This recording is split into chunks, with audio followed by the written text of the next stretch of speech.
Oi pessoal, boa tarde. Hoje, 23/4, estamos aqui de volta na nossa versão Facebook da nossa conversa diária sobre pesquisa em performance musical. Nós estivemos 2 dias no Instagram, porque estávamos com convidados no Instagram. Mas estaremos sempre que possível, os dias todos, aqui no Facebook. Quando eu tenho convidados, eu tenho optado por ir para o Instagram por uma questão de praticidade. O programa do Facebook não tem sido muito amigável para trazer amigos, mas para trazer outros pesquisadores que eu quero trazer para conversar com a gente. Mas aos poucos vamos nos adaptando. Senti falta de muitos de vocês que estão habituados a entrar aqui no Facebook e não entraram no Instagram. Não sei se existe uma dificuldade muito grande em entrar no Instagram. Para mim, os dois programas, para quem está assistindo, para quem está participando, me parece que não tem muita diferença, a não ser o que já me alertaram. Quem estava no Instagram ontem me falou que o Facebook, acho que foi a Concília que disse que no Facebook era mais interessante porque fica lá, né, a nossa conversa fica gravada, e no Instagram, depois de 24 horas, ele é excluído. Mesmo que você altere as configurações, ele não fica tanto tempo, né? No Facebook fica mais. De qualquer forma, quando eu comecei isso, não tinha a menor intenção de que ficasse registrado para todos sempre. A gente vai se adaptando aí.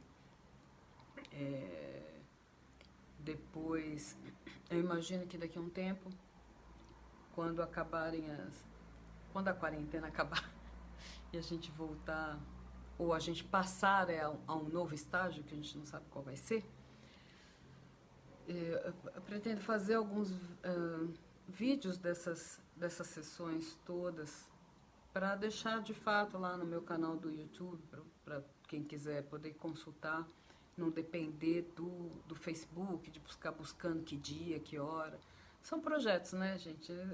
Mesmo com a quarentena, o dia tem 24 horas e não dá para fazer tudo que a gente quer fazer, mas vamos tentando.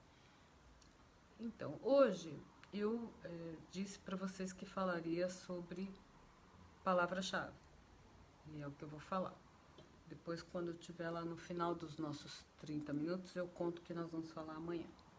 É uma surpresinha.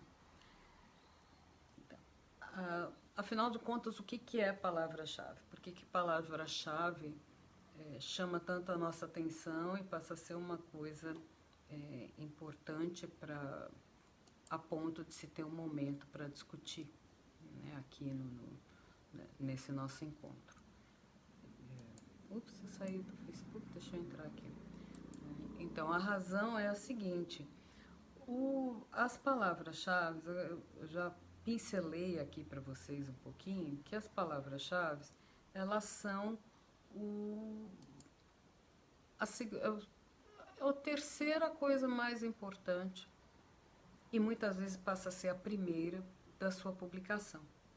Por exemplo, se você publica num periódico, ou a sua dissertação, ou a sua tese, isso está lá hoje em dia obrigatoriamente registrado de forma digital. Ou seja, você consegue fazer uma busca do trabalho por palavra-chave, ou seja, por termos.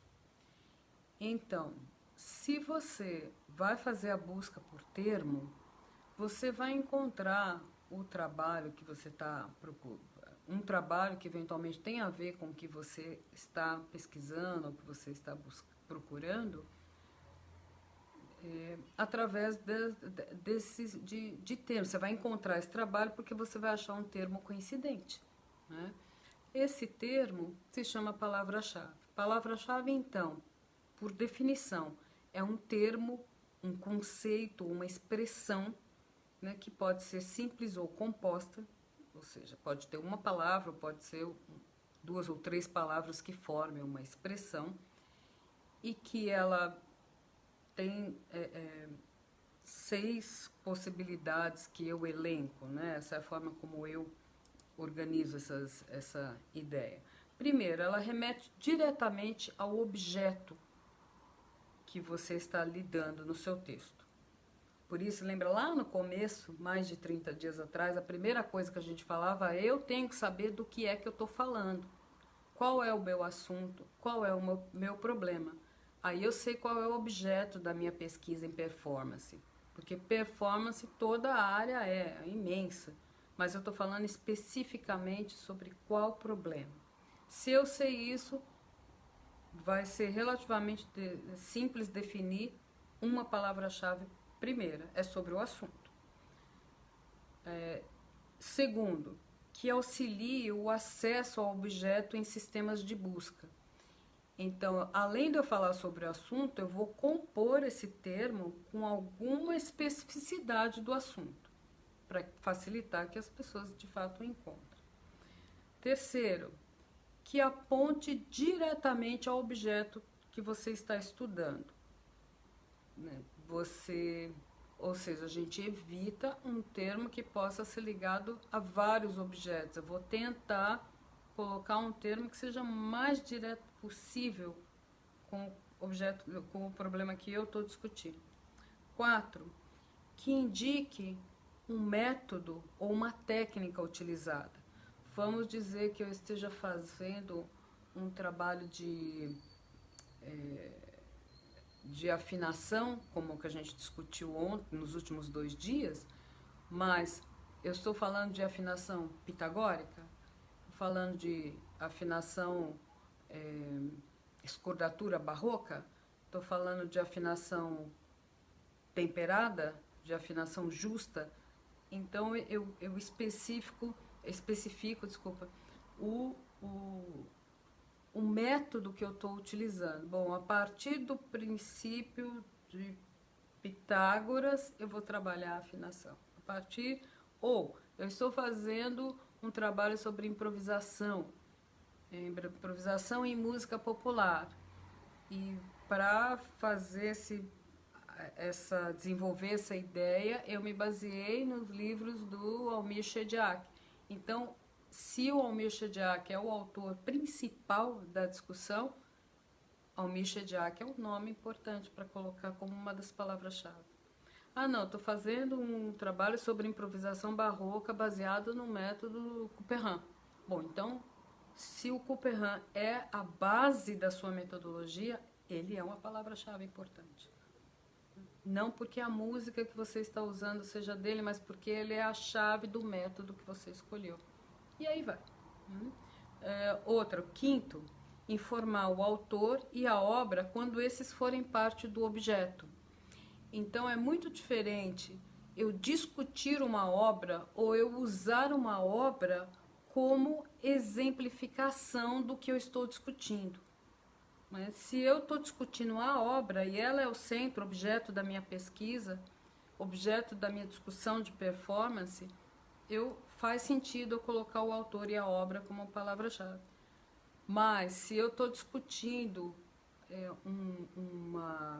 um processo de interpretação de um estilo, de um período, de um tipo de composição, e para exemplificar isso eu usei uma obra, essa obra muitas vezes não é relevante o suficiente para eu colocar na palavra-chave, porque não é a obra que é objeto da minha pesquisa, mas sim o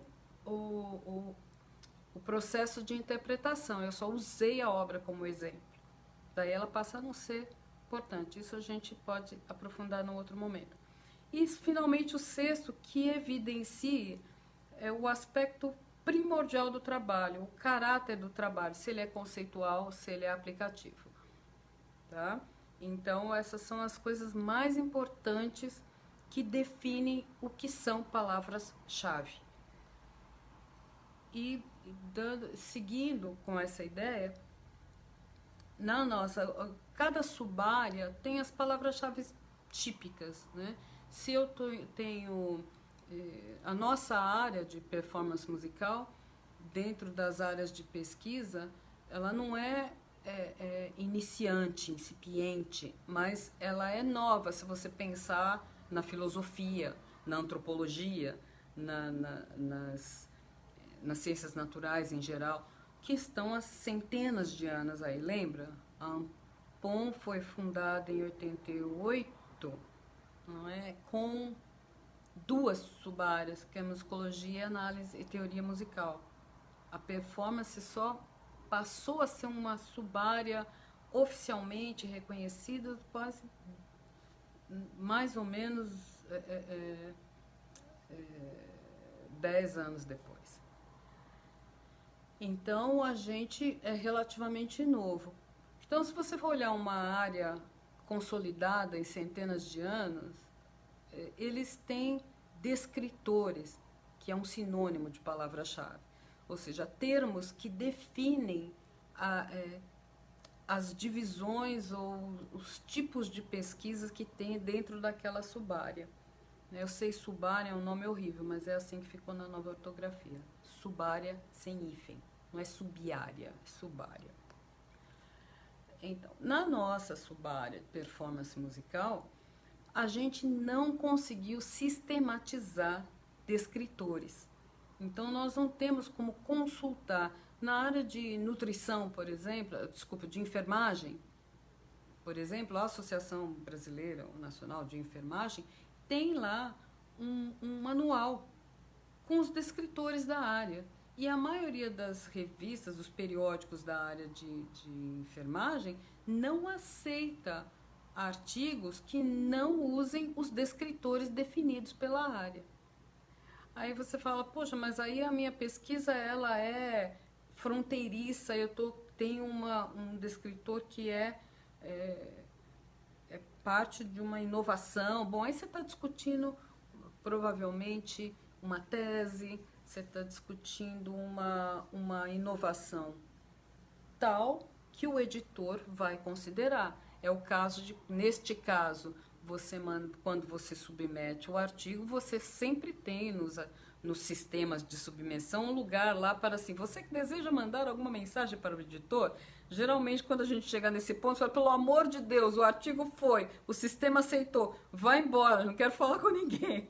Mas esse é um caso que você pode querer falar com o editor, olha, eu estou usando o descritor tal, que não está na listagem, mas é em função disso, daquilo outro. Ele vai repassar isso para os pareceristas e não é uma coisa assim, pau, pedra, pedra.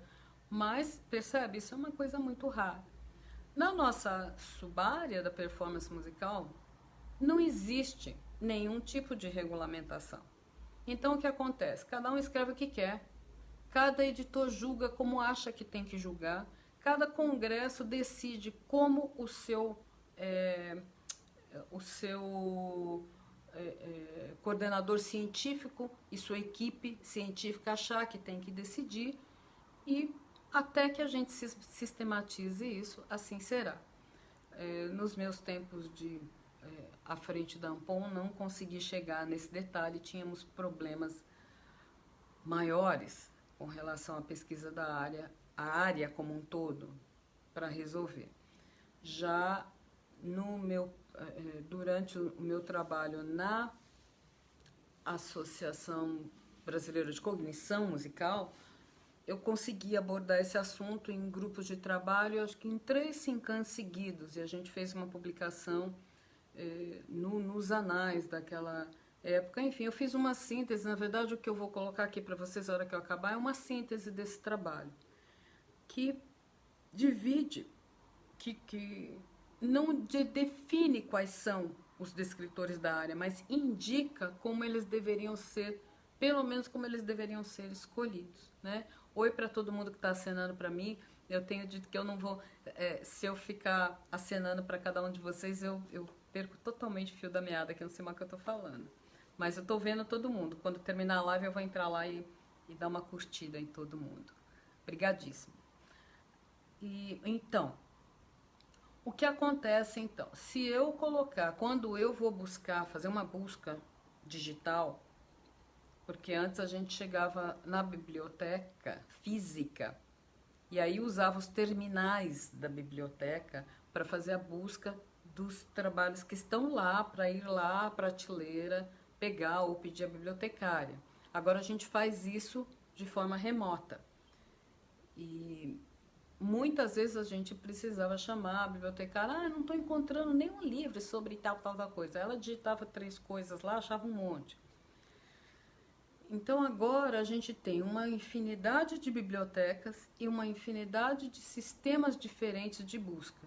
O que não muda? Não muda o que eu estou buscando. Então, quando eu tiver lá um lugar dentro do sistema que eu estou fazendo a busca por textos, que tiver lá, coloque aqui termos, ou muitas vezes a maior parte desses sistemas estão em língua inglesa e vai aparecer lá keywords, que é a mesma coisa, palavra-chave. Você tem que colocar essa keyword, essa palavra-chave, de fato direcionado ao que você quer. Por exemplo, se você colocar performance musical, hoje em dia é um suicídio, porque vai aparecer tanta coisa que não tem nada a ver com o que você de fato está buscando em termos de performance musical, que você vai perder muito tempo. Né? Nem os alunos iniciantes de TCC eu deixo fazer isso, porque é obrigação nossa, como orientador, de indicar que palavras-chave eles usam para fazer busca sobre o trabalho que estão fazendo.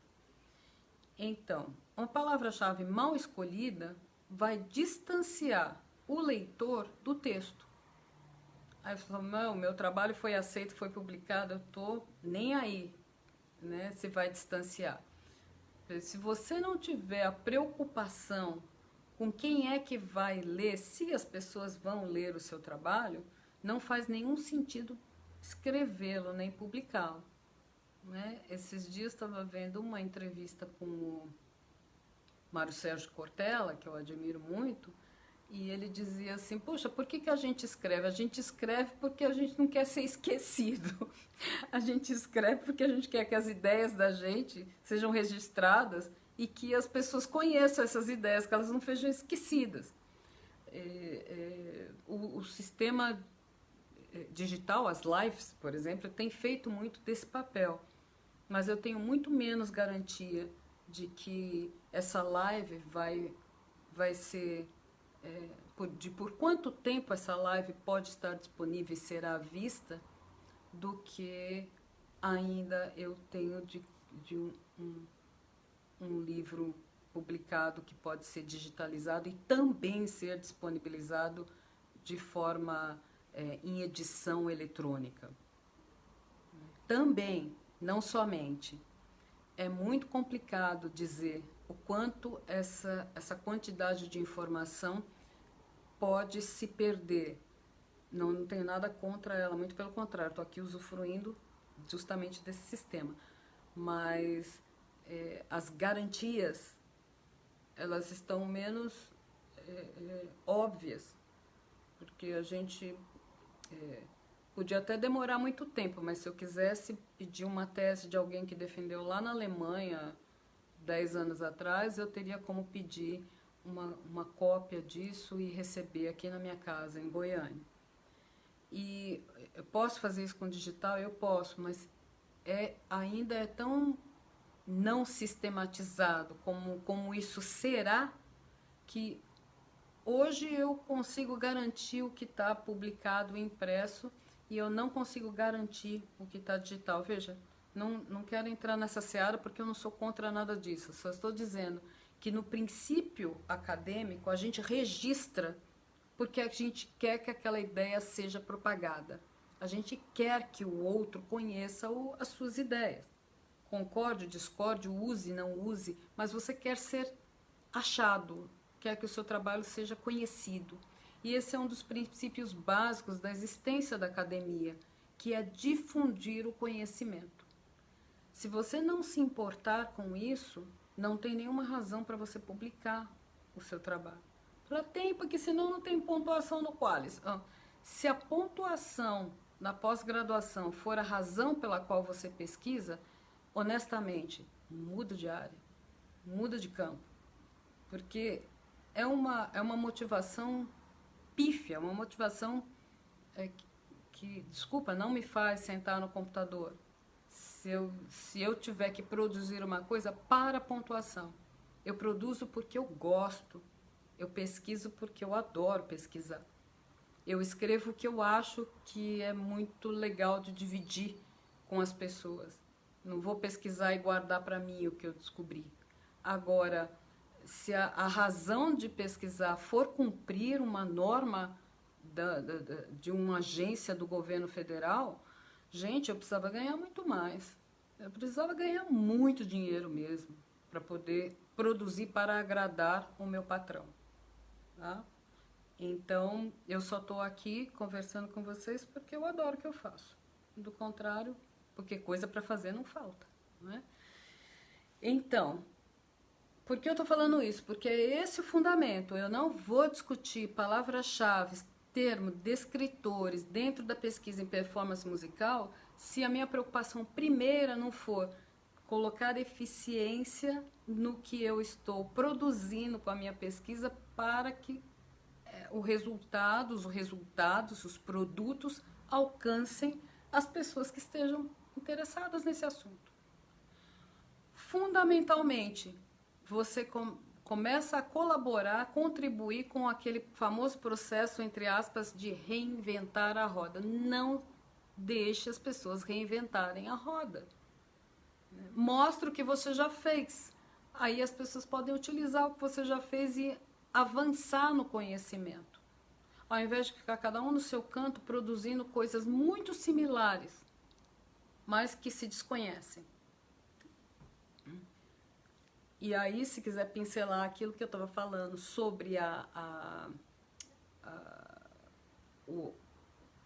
era digital, aí nós estamos com uma super vantagem. Porque a possibilidade de difundir o que você sabe e que as pessoas descubram o que você conhece, além do que outras pessoas conhecem, possam avançar no conhecimento, as possibilidades se ampliaram tanto e sem que para isso o material impresso tenha que ser ignorado. Né? O mundo digital, ele, nesse sentido, ele é tão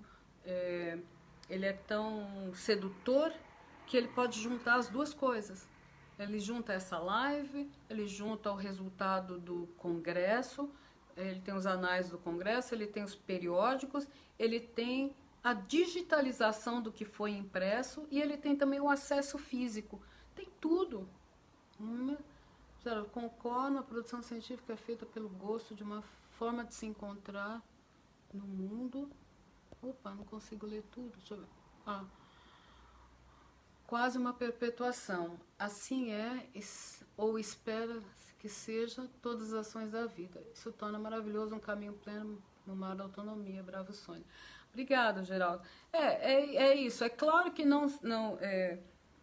quando eu digo eu adoro o que eu faço, eu de fato adoro o que eu faço, eu adoro pesquisar. Eu acho que não faz sentido pesquisar se você não gostar. Mas é claro que a gente sabe que sem dinheiro ninguém vive. É claro que as bolsas são necessárias, é claro que é importante alimentar a cadeia, a cadeia alimentar aí da educação, da pós-graduação no Brasil. Mas ela não pode ser a primeira razão pela qual eu pesquiso. A primeira razão, lembra, ninguém mandou você ser pesquisador, você foi porque você quis.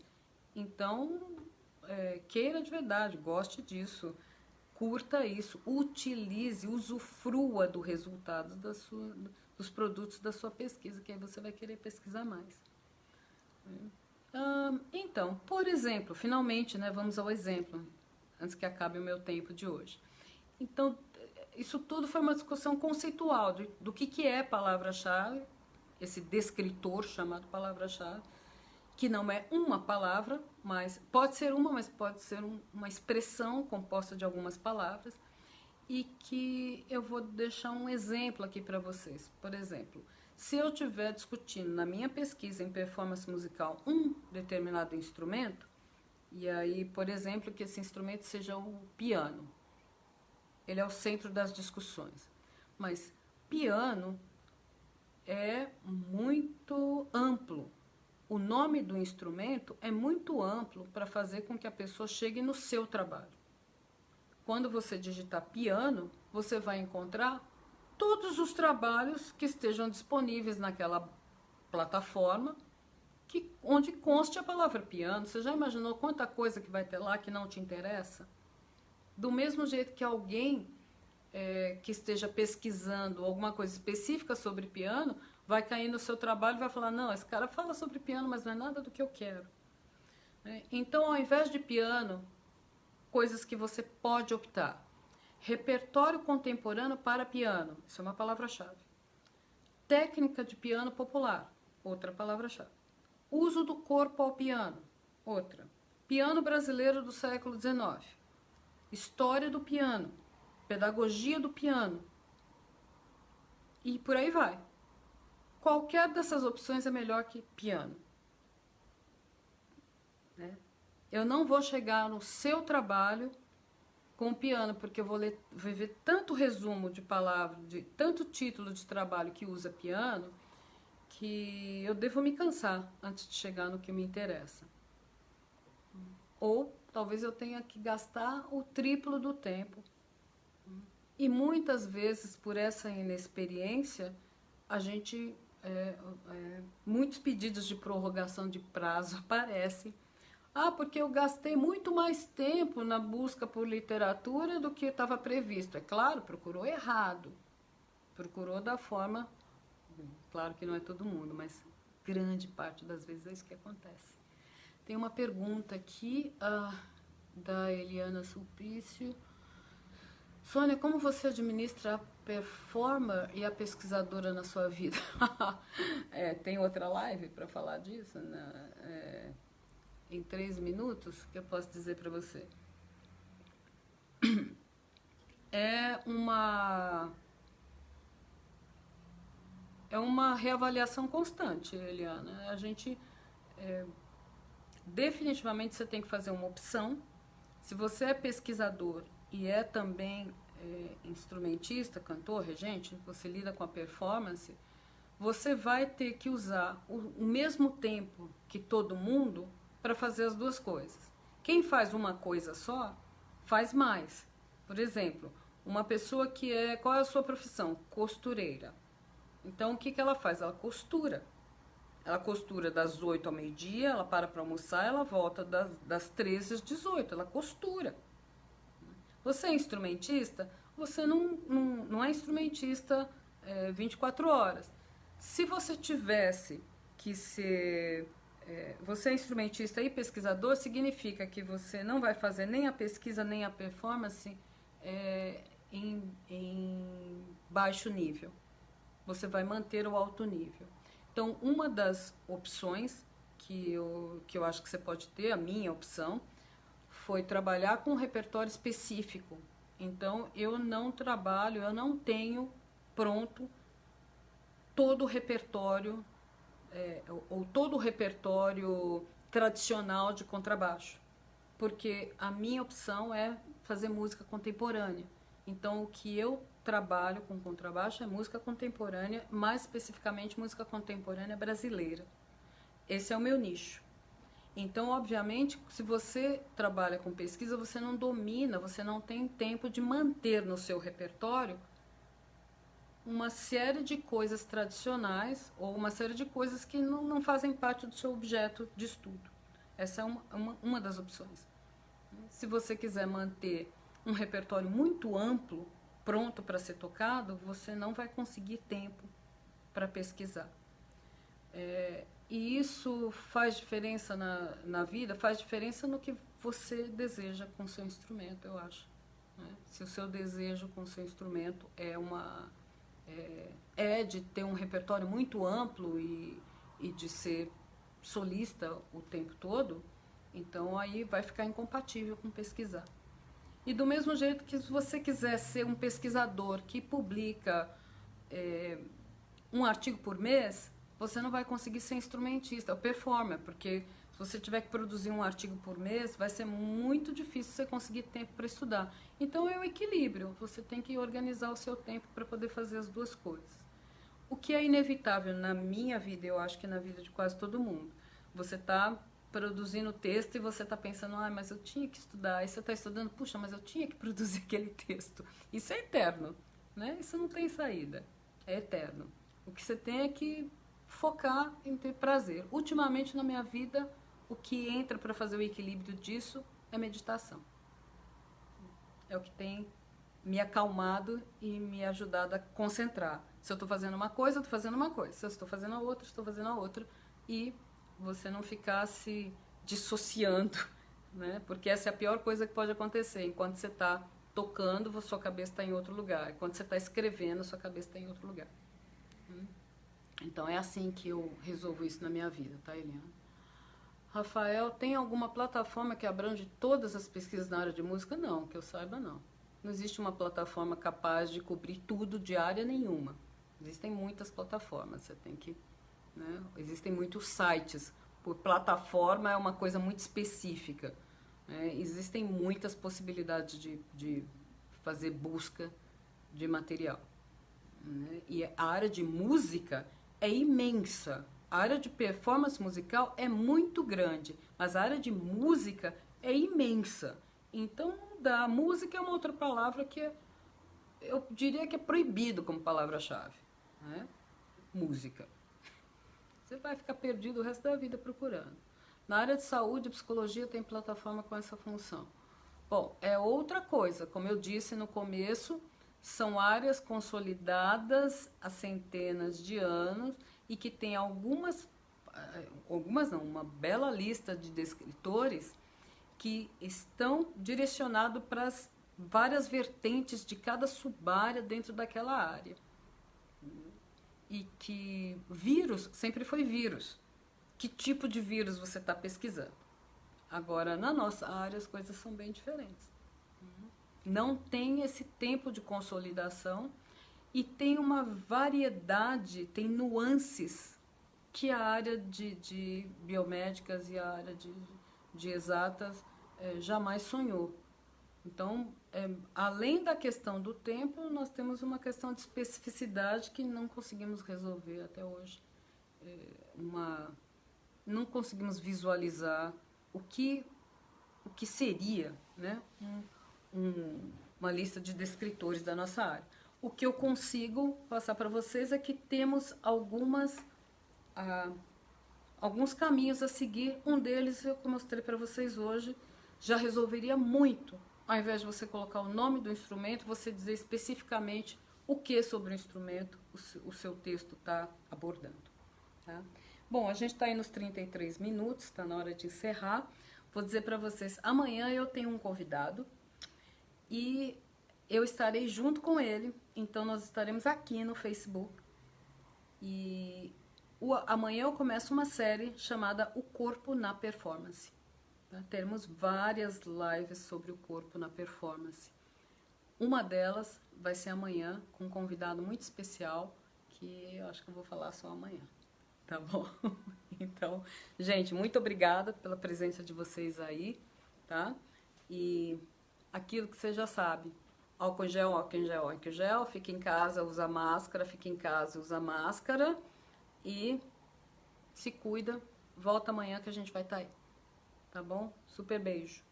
Tchau.